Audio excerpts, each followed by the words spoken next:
Hey everyone, welcome to the Sunny Go One Piece podcast. And on this episode, we're going to be talking about anime episodes 31 through 33, which will be covering manga chapters 69 to 75 and a half, a little bit.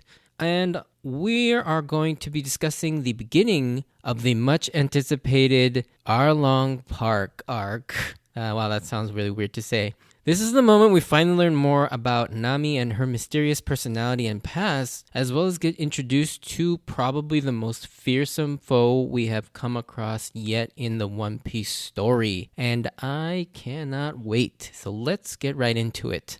So, starting off with the synopsis, Luffy, Sanji, and Yosak are making their way to catch up to Zoro, Usopp, and Johnny, who have been chasing down and have finally found Nami, who has returned to her hometown of Kokoyashi Village. There we find out that Nami is actually part of the feared fishmen Arlong pirate crew. It's revealed that Arlong is paying off corrupt marines to keep them off his back to maintain his rule over the island, and we progressively meet the townspeople of Kokoyashi, as well as Nami's adoptive sister Nojiko, to learn more about Nami as we follow Usopp and Zoro separately around the island. But they're each captured separately, and Zoro is freed a little bit earlier on the story by Nami in an unexpected turn of events. But right as Zoro escapes, Usopp is then captured and brought to Arlong, and Nami, in order to prove her loyalty to Arlong, seemingly stabs and kills Usopp. And just then, on a separate part of the island, Luffy and company finally arrive to hear the news of Usopp's death at the hands of Nami from Johnny, which leaves everybody stunned. And so normally we do the differences section next, but this section of the story, actually, I didn't really find any differences. This was almost very faithfully adapted in almost every way from the manga, so no real differences here. So let's just move straight into my thoughts on the episode. So we begin this setup episode with a nice boat ride with Luffy, Sanji, and Yosak, and we get a good amount of exposition and some major world building interspersed with some hilarious comedy. Yosak teaches us and Luffy about their next obstacle, the fishmen, and also their leader, Arlong. But more interestingly, he tells us about a group of pirates called the Shichibukai, or the Seven Warlords of the Sea. Now, I'm going to call them the Shichibukai because that's what I'm used to calling them. And I know in the English subtitles and in the dubs, they're often called the Warlords, the Seven Warlords, whatnot. But I'm just going to keep calling them Shichibukai because that's what I've always referred to them as. They're essentially a group of uber-strong pirates that the world government recognizes and allows them to be pirates as long as they help rein in all the other pirates and not let things get too out of control. And it turns out Mihawk, who we met earlier, is one of those Shichibukai members. And there are 6 more of these out there, which is insane. Another Shichibukai that gets mentioned is Jinbei, who is a fishman as well, who Arlong used to be associated with and may be the one that actually let Arlong loose on the East Blue. All of this is some really interesting new information, and I'm with Luffy in that this is all freaking exciting. It expands the world of One Piece like crazy, and all I can think about is what this Jinbei guy is like and who the other 5 members of the Shichibukai are as well. And will Luffy run into all of them at some point, and what's going to happen if he does? And it's just, it blows my mind how much this part of the story actually expands. But during these intense conversations of world-altering information, we get this joke of Luffy drawing his interpretation of what a fishman looks like, as well as what a mermaid would look like, and with another instance of Luffy's terrible artistic skills on display. Not only are the drawings hilariously bad, but what makes this moment funnier is Sanji's reactions to both of them. And already we get to see that amazing chemistry with Sanji in the crew. Granted, it's just Luffy, but it's awesome to see how well each member so far just fits with each other, and the chemistry just seems to be so great between the voice actors. We're next finally introduced to Arlong and his crew, and wow, these character designs are amazing. This is the first time we actually feel some actual danger when it comes to the villains, as they're all incredibly imposing and threatening looking. I mean, just look at Arlong, and without knowing anything about his powers, he already looks crazy scary. Just the size, the saw shark design with the razor sharp nose and the shark teeth, is just crazy intimidating. And it just seems like touching this guy looks like it'll hurt you. However, if their designs weren't intimidating enough, Oda certainly hammers home their threat level by showing what they can do when Usopp stumbles upon a neighboring city or village with the remains of what used to be the town of Gosa. The houses are all flipped over and everything is just in ruins, with seemingly everybody in the town being killed. And yeah, it just seems like it was nothing to these people, or fish people. And if that wasn't crazy enough, we find out that not only is Nami not just a traitor to the Straw Hats, but she's actually a pirate herself and part of the Arlong pirate crew with a tattoo to match. Although for me, even after this revelation, I'm still convinced that there has to be a reason for this, given all the evidence we've seen up till now about Nami and her personality and her interactions with everybody. Even with the introduction of her and the kid Chapo, she did smack him, but then she just let him walk away and even giving him some money. And this is money that Nami is always incredibly protective of. Like, it's her precious money, and she just gave him a stack. So I mean, it's clear that while she wanted to scare him away, she still didn't want the kid to be without anything and actually cared. Going back a bit, we find out that Arlong is working with a corrupt marine named Nezumi, which is literally the word mouse in Japanese, which makes his appearance all the more funny because he looks like a mouse. This also just adds to the list of corrupt marines, and it's interesting to see that we have yet to really see any good marines up to this point. I think this was intentional on Oda's part in doing this to make us firmly root for the pirates for now, by showing us that while the marines are supposed to be the good in the world that are supposed to help people and keep the peace, in reality they are selfish, incompetent, and corrupt, and letting people suffer for their own selfish gains, while we see Luffy and the Straw Hats helping people wherever they go. And yeah, this kind of just sets up the whole idea that we should be rooting for the pirates. And the Marines, while they are supposed to be the good guys, are often not, just for selfish and greedy reasons. Also, the whole Nezumi and it just also adds to another list of weird Marine names. Now, jumping back to the Gosa scene, we meet Nojiko, who we would go on to find out is Nami's adopted sister, who happened to be there to save both Usopp and Chapo. The kid that we saw Nami beat up earlier as he's still out for revenge on the fishmen and is looking for any of them, and mistakes Usopp for a fishman due to his long nose. I think the funniest thing about this is that even in a universe where there are all these crazy things, Usopp's appearance is still weird to the people who live in the world of One Piece. And I just find that really funny that his long nose makes people believe that he's some sort of a monster. And then now flipping back to Luffy, this has got to be one of my favorite scenes in this arc, the Momu scene. This scene is so awesome. It's a pretty informative but also hilarious at the same time. So Luffy just immediately punching Momu, this big ass like cow looking sea monster, after realizing that it was after their food. Sanji kicks Luffy and, being the compassionate self he is, offers food to it, thinking it may be unable to feed itself, but then it plays on our expectations from the previous arc. And instead, Sanji all of a sudden kicks it out of nowhere, and Yosak's shocked reaction of, "Where did the love go?" Only to reveal that Momo was actually attempting to eat Sanji whole, not just the food. However, while we know Sanji is strong, we get to see just how strong he really is by quickly dispatching one of these Sea King monsters from the Grand Line, similar to the one that took Shanks' arm, although a lot more cuter and funnier looking. And yeah, we get to kind of see just how strong Sanji really is, and we basically get the sense that he is on the level of Luffy, Zoro, and now Sanji, making up what many fans call the Monster Trio. And so this is the beginning of that.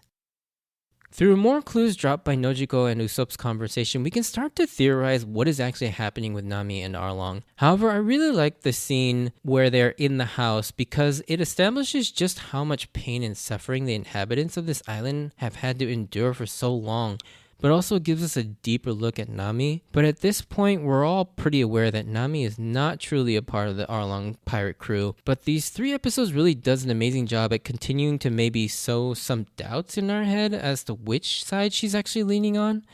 I mean, with the Arlong tattoo and her being friendly with them, but also with the little moments like Nojiko being pleasantly amused at the idea that Nami was actually happy and smiling with the Straw Hats, along with the next scene with her interaction with Zoro as he's captured. Then it flips to her saving him, but then with a similar scene later on with Usopp, which we'll get to, it all kind of just adds to this sort of flip-flopping of, is she good? Is she bad? I mean, I think for most of us, this wasn't really anything that we kind of were confused about. I think from my perspective, I was always on the side that Nami was a good person. It's just that there's got to be a reason why she's being forced to work alongside Arlong. But first, let's talk about the Nami and Zoro capture scene. Actually, the one thing I wanted to mention here is how Nami reacts so strongly and devastatingly to Arlong stating that Nami is the kind of person who will, quote, forget about her own parents' death for money. This is clearly something that really gets to Nami, who up till now has pretty much just gone along with whatever negative thing has been thrown her way.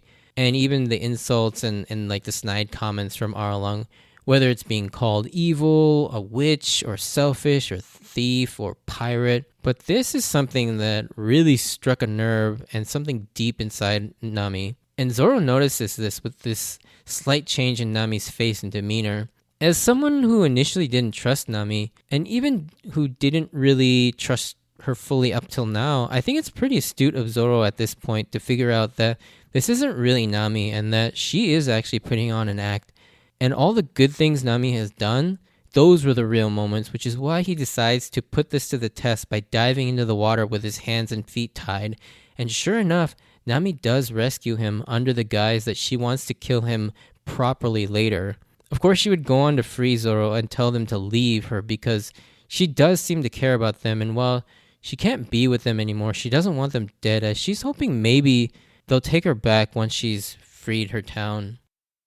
We then get to introduce more to the folks of the Kokoyashi village, and specifically a man named Genzo, who seems to be the town sheriff and has curiously got a pinwheel stuck to his hat, which is something that's always stuck out to me. Of course, there's a reason for this, and we'll get to that probably on the next episode. Actually, no, we won't get to see that until the very end of the arc, why he's got that pinwheel.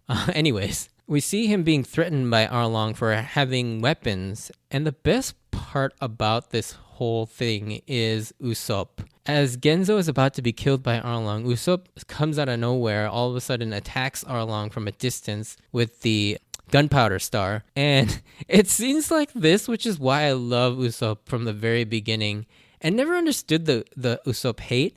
I mean, he's clearly terrified and stands no chance of beating Arlong, but even still, he knows the right thing to do is to step in and help save this man. He doesn't even know, and risking his own life, and that's true bravery right there. And yeah, I honestly don't, like I said, I don't get the hate for Usopp, because he has some awesome moments, even early on in this series. Anyways, Nami shows up after the altercation with Usopp, and we find out that Nami is hated by her own hometown for her reputation as someone that turned her back on the town to join Arlong. But it turns out the real story is that she's actually been doing all of this up till now to buy her town back from Arlong for 100 million berries. And so all the stealing from pirates and all the lying and the manipulating has been to collect money so that she can buy the town back from Arlong and free her friends and family and all the people of her village. Now things have pretty much fallen into place as to who Nami is and what her motivations and goals are,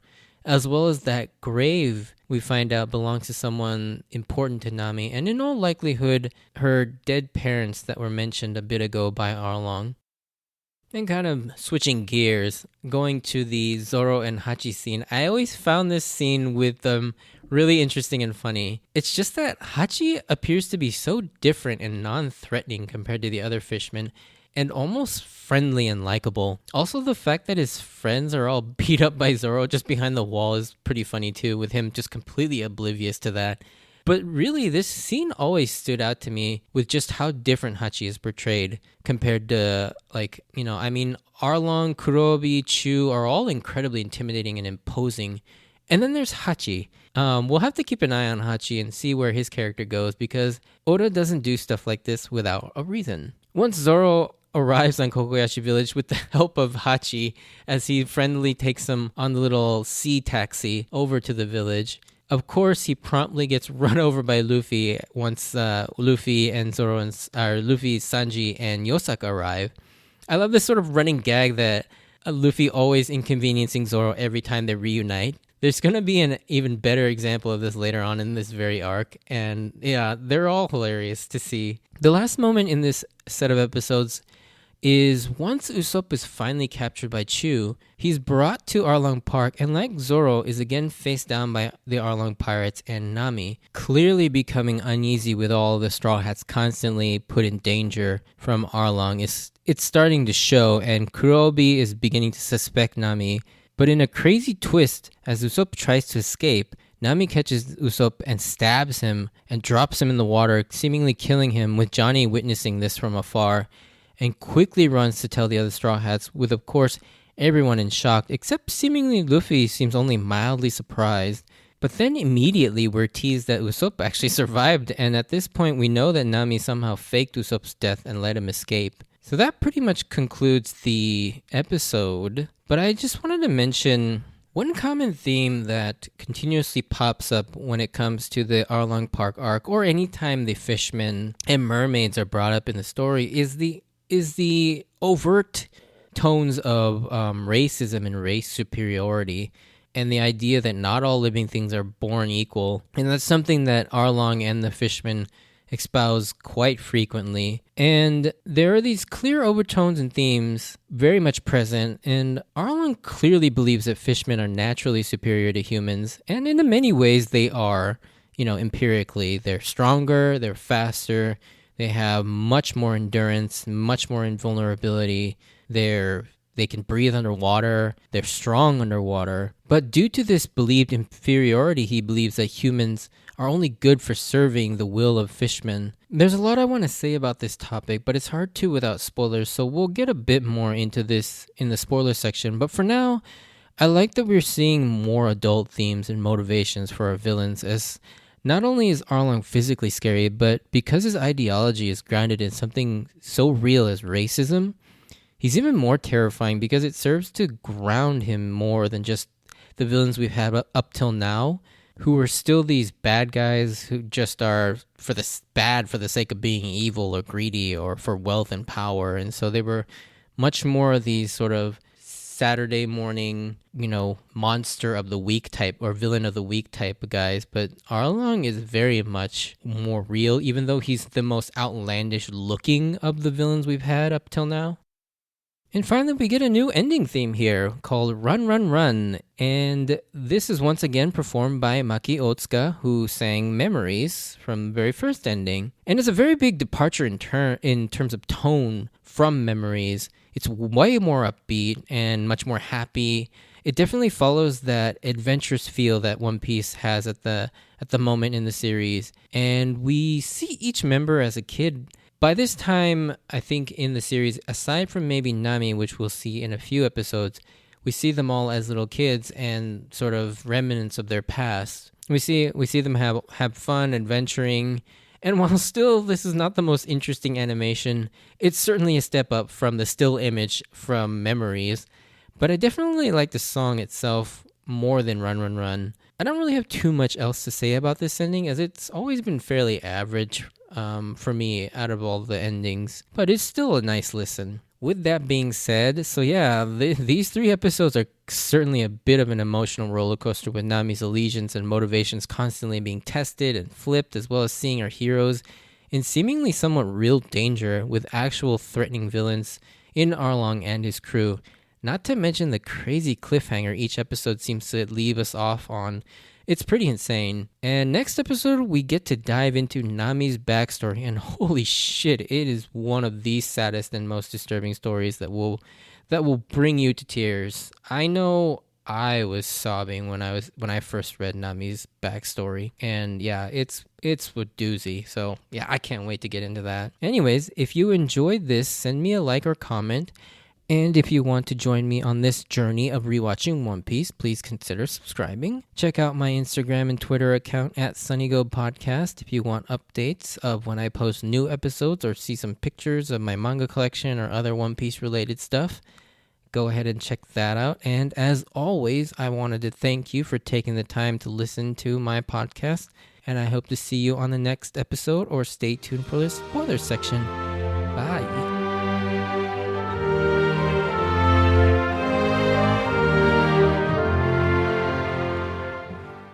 All right, so spoiler section. This spoiler section is going to be pretty huge. Probably the biggest one I've had up till now, because there are a lot to talk about. First of all, the introduction of the Shichibukai. In these episodes, we're formally introduced to the concept of the Shichibukai, or the Seven Warlords of the Sea, with Mihawk and having Jinbei's name dropped so early too. I mean, Jinbei won't actually be officially introduced for another like 400 or so episodes in the Impel Down arc. The Shichibukai as a group and concept I thought were amazing. As we now know, not only we have Mihawk, but the 6 other monster-level pirates that Luffy may have to contend with. And I remember how much reverence the Shichibukai had at the time, and each time a new one was revealed, it was a pretty big deal. These characters loomed over the story of One Piece like as these crazy threats that we were all excited yet scared to see, with how freaking strong many of them were.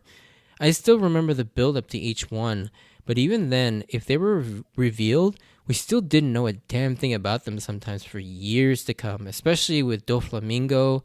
With him and Kuma both introduced pretty early on, but we knew nothing about until, obviously, Doflamingo in the Dressrosa arc way down the line, and then with Kuma during the Thriller Bark arc. And both of those, we never got to see their powers until much, much later on. And, well, we kind of got a tease of Doflamingo's telekinetic, quote-unquote, powers. But although, again, that's another situation of Oda sort of faking us out. And I, just to toot my own horn, I actually guessed Doflamingo's power right off the bat, and the name of the power as well. Like, his fruit, I was like, oh, I know exactly what he's doing. But I love the Shichibukai, and I'm actually kind of sad to see it get dissolved where we are in the story. But yeah, I mean, Crocodile and Boa, Doflamingo, Kuma, they're all amazing to see. And, okay, Moria was all right. He was not the best, but I think all the other ones, and then the newer ones that we get with Buggy and Teach and our Blackbeard, and then Law. I mean, Law wasn't really that much of a Shichibukai, but whatever. Next, I want to talk about Hachi. As I kind of alluded to in the episode itself, Hachi is such an interesting character to look at during this arc in hindsight. I mean, when you take into consideration his chapter cover art story after this arc, and his reappearance again in Shabondi, and the Fishman Island story, it's pretty clear with hindsight Oda did have something else planned for him down the line. As I mentioned in the overview, he's portrayed starkly different from the other main Arlong crew members, and he's much more friendly, even kind of has this nice rapport with Zoro, and he's even I think not in these 3 episodes, but in the next 1 or 2 episodes, he has that sort of short interaction with Luffy, and he's just where Luffy just kind of walks past them, and he's like, I kind of like that guy, he's funny. And he's never shown to be doing anything too terrible, and even in his fights, he's the only one played for almost complete comedy, whereas even Usopp versus Chu and Sanji versus Kurobi and Luffy versus Arlong, while they do have some funny moments, it's definitely not the focus, which is good because I kind of liked Hachi with how funny he is, especially when we get to do the Zoro versus Hachi fight. That fight is freaking funny as hell and awesome. So I'm kind of glad that we get to see more of Hachi, and I'll definitely talk more about Hachi when his cover art story starts. as well as when he shows back up at Shabondi. And then the other topic I want to cover is the Fishman Island arc. Now, I'm not going to go too much into detail about it, as obviously I'm going to be covering it when we get to it, but it's kind of funny, it's kind of interesting to see what Fishman Island means in terms of Arlong here. So with the introduction to Arlong and the Fishmen, it's interesting looking back on this arc with the hindsight of knowing Jinbei and the entire Fishman Island arc. It puts this arc in a whole new perspective. As well, nothing Arlong did was ever justified or condoned in any way because of the backstory. It does go a long way to deepen Arlong's motivation and why he's so racist towards humans and the whole human and fishman dynamic on a macro level. Because through the Arlong arc, we see the fishmen as these overpowering racist super life forms who impose their will on humans. But it turns out throughout the world and in the vast majority, it's completely the other way around. As we find out through Shabondi and Fishman Island, the fishmen and mermaids are in fact the ones being persecuted, discriminated, even trafficked and enslaved by humans. Arlong experiences all of these things as a young pirate, and as we see in the Fisher Tiger flashback, kind of has a reason to be very vindictive towards humans after all he's seen and been through. Not to say that what he's doing is justified in any way, but it just kind of highlights that racism and hate is a never-ending cycle of suffering from everyone if nothing is ever done about it, which is the whole theme of the Fishman Island arc, and so we'll get into that more in detail when we get to that portion of the story. But it does go to show you that it does kind of recontextualize this whole arc when we actually look at his entire story. And then lastly, Jinbei. I want to briefly talk about him here, but we'll get into way more detail with him as he's properly introduced in the story. His name drop here makes his character another one of those things that made us fans just have a ball theorizing what kind of character he'd be. I remember the fact that we have someone who's a fishman member of the Shibukai being stronger than Arlong. Like, what kind of ferocious person would a character like that be? And when we finally see him, it turns out it flips our entire conception of what fishmen are like on its head. We got a taste of it with Hachi at Sabondi, but this was the guy. If he's not evil, then what are the others like? And of course, like I discussed a little bit earlier, the Fishman Island arc, we get a much broader and accurate scope of what the social and political dynamic of the fishmen and the landscape they hold compared to the world government, the public perception, and of course the celestial dragons. And it's just, the world nobles, it's just horrifying. Like, the celestial dragons are just the worst. And it's just interesting to look back on the Arlong Park arc with all of that now, revealed. And it's just, that's the one thing I love about One Piece, and just how much more deeper it gets the further it goes. And it even just sort of enhances the original arcs. And it's funny because while Arlong Park is still remembered to be one of the most amazing arcs in the story still to this day, it's amazing that it gets enhanced even further because of what we find out later on in the story and all this development we get. And it just goes to show you how amazing Oda is at sort of putting all this together, and just the long form and the short form storytelling that he employs. It's just mind-blowing, and it's just so rewarding to read and watch. Anyways, all this to say that not only is Arlong Park arc great because it improves the storytelling and creates a rich and emotional story, but also takes a huge step in expanding the world of One Piece to get us all excited about what's to come and just the real story beginning in the Grand Line. And so, yeah, I would like to thank you for listening to all of that. Just sort of me just rambling on about how great One Piece is and just how much I like the Arlong Park arc. And I hope to see you on the next episode. Bye.